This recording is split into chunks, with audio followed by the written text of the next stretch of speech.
Halo semuanya, jumpa lagi bersama saya Melani dalam rubrik Legal Journal.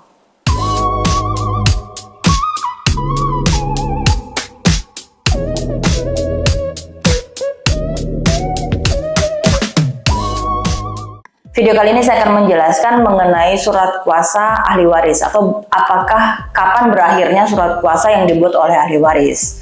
Jadi ada yang bertanya bahwa ahli waris pernah membuat surat keterangan ahli waris dan surat kuasa ahli waris diketahui oleh saksi, RT, lurah, camat di tahun 2018. Nah, jelas di situ di dalam surat kuasa itu tertulis bahwa surat-surat tersebut digunakan untuk segala yang bersangkutan dengan almarhum.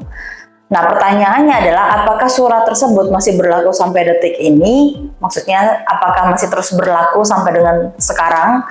Jika tidak, bisakah ahli waris tetap membuat surat yang diketahui para pejabat tersebut atau haruskah ke notaris? Nah, sebelumnya kita harus mengerti atau memahami dulu apa arti dari surat kuasa. Surat kuasa itu sederhananya artinya bahwa seseorang itu memberikan atau beberapa orang itu memberikan kewenangan atau memberikan persetujuan kepada salah satu orang untuk melakukan sesuatu berdasarkan surat tersebut.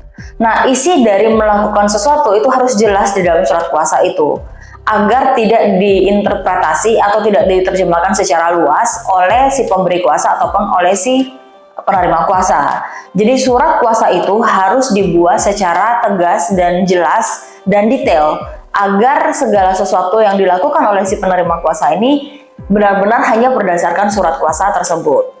Nah, oleh karena si pemberi kuasa ataupun si penerima kuasa ini harus dilakukan berdasarkan persetujuan bersama, maka pertanyaan saya dari pertanyaan video itu adalah, siapakah yang kemudian memberi kuasa?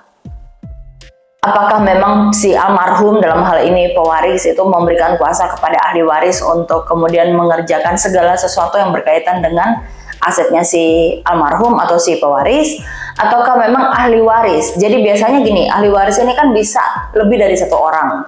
Ada 5 orang, ada 3 orang, ada 4 orang, bahkan bisa ada 10 orang. Nah, tetapi yang menjadi problem kan adalah 10 orang ini kemudian sudah berkeluarga dan tinggal tidak di satu tempat yang sama. Contohnya ternyata ada 1 atau 2 orang yang kemudian tinggal di tempat pewaris atau yang di tempat di mana aset waris itu berada gitu ya.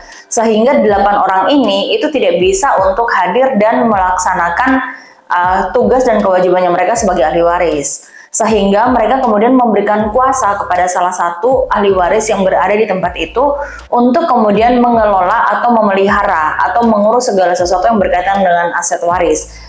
Kecuali untuk jual beli. Jadi mereka hanya diberikan surat kuasa untuk mengurus dan memelihara, bukan untuk melakukan transaksi jual beli atau sewa menyewa.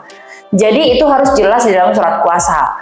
Nah, kalau memang itu adalah di antara ahli waris yang kemudian ada saksinya dan lain sebagainya, maka itu masih sangat mungkin berguna atau berfungsi gitu ya, atau masih sangat mungkin berlaku efektif sampai dengan saat ini.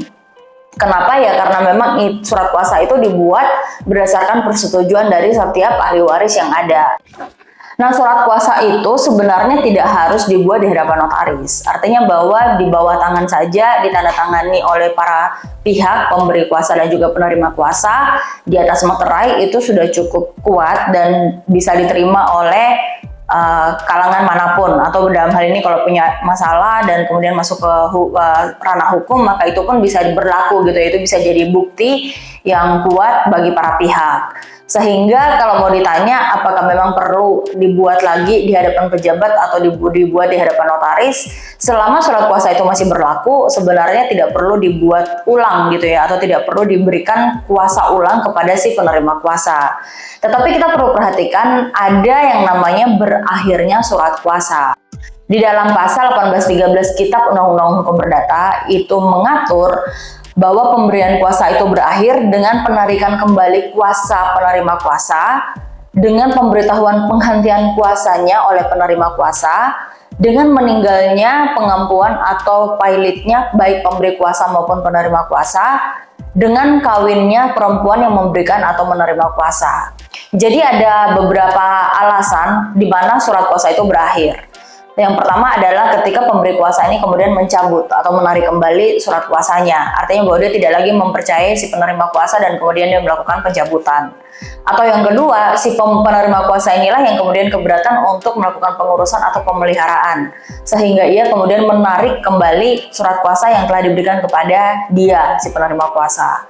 Atau yang ketiga, dengan meninggalnya si penerima kuasa atau si pemberi kuasa. Atau dalam hal ini juga dengan pailit ya, atau dalam bahasa istilah awamnya itu adalah dibangkrutkan gitu ya, dia bangkrut gitu.